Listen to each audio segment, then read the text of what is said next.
students who refuse to be tested under the PARCC exam should be placed in an appropriate setting outside of the testing environment, and then follow that up with a written directive tomorrow. Yes.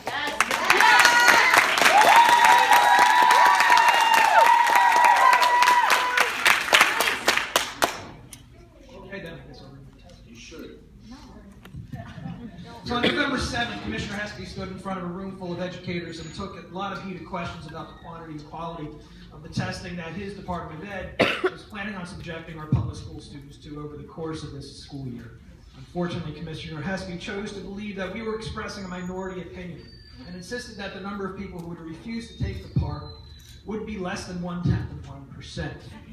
Well, that was the moment that sealed it for me. I yelled out, "Challenge accepted," and immediately went to work to educate teachers, parents, taxpayers, and yes, even students about the problems with PARCC and why they should refuse this test. 150 school districts across the state have adopted educationally appropriate responses for students whose families have chosen to refuse this test. 150 school districts.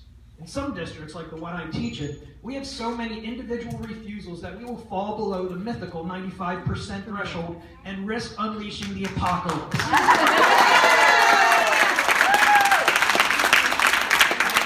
In the district, the number of refusals are growing by the day. I wonder why that is. Certainly, it's not just the fact that so many states have bailed out of the PARCC consortium themselves. It's got to be more than that. Sometimes refusal numbers get a little extra lift when organizations like the New Jersey School Boards Association and the New Jersey PTA put out ridiculous pro-PARCC and anti-student propaganda. On days like those, we do see a spike in the number of refusals. After real public education advocates, bloggers like Ani McHugh and Marie Corfield offer their insightful and witty retorts to these now laughable organizations. I mean, seriously, how can one back draconian policies like sit and stare, or offer to text practice PARCC questions to the public and still consider yourself a legitimate representative of your constituency?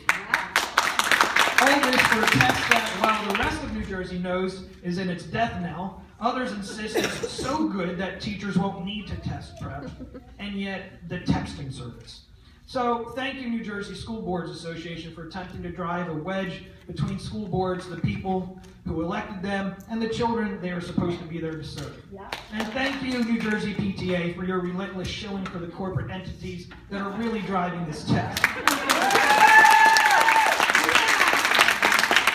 Students and parents, and not speaking on behalf of Pearson and PARCC, it's shameful, and it makes PTA members like me sick to my stomach.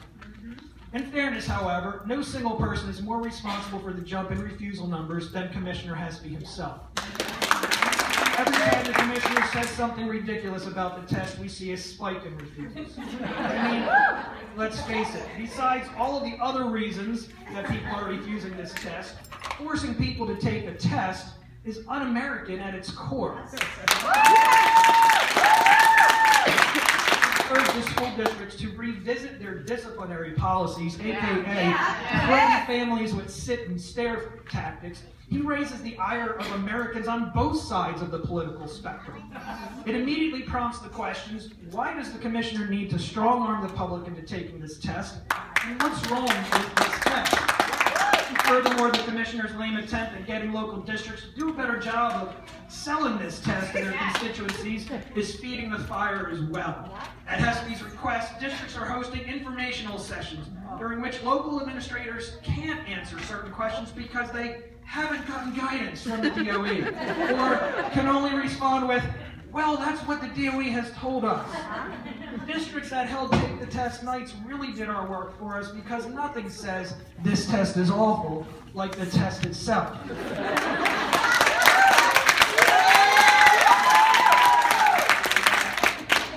Commissioner, so now where do we go from here? First of all, this commission needs to report back to our governor that parents, students, and taxpayers are not happy with the PARCC.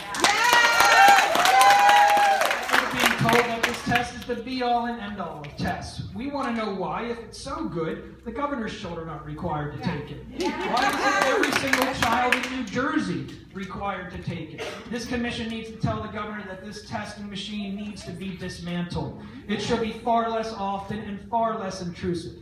I don't know anyone who was pleased with Barry Ehrlichson's February 17th memo, in which she indicated all of the various state-level testing that schools were expected to administer in 2015-2016. The PARCC, New Jersey S, New Jersey Biocompetency Test, the alternate proficiency assessment in science, dynamic learning maps, and the National Assessment of Educational Progress.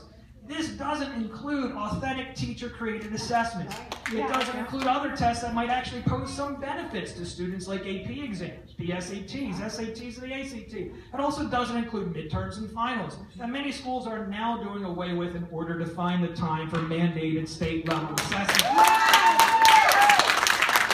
All these tests almost used up all of my 5 minutes. Imagine how much instructional time is being eaten up by these behaviors.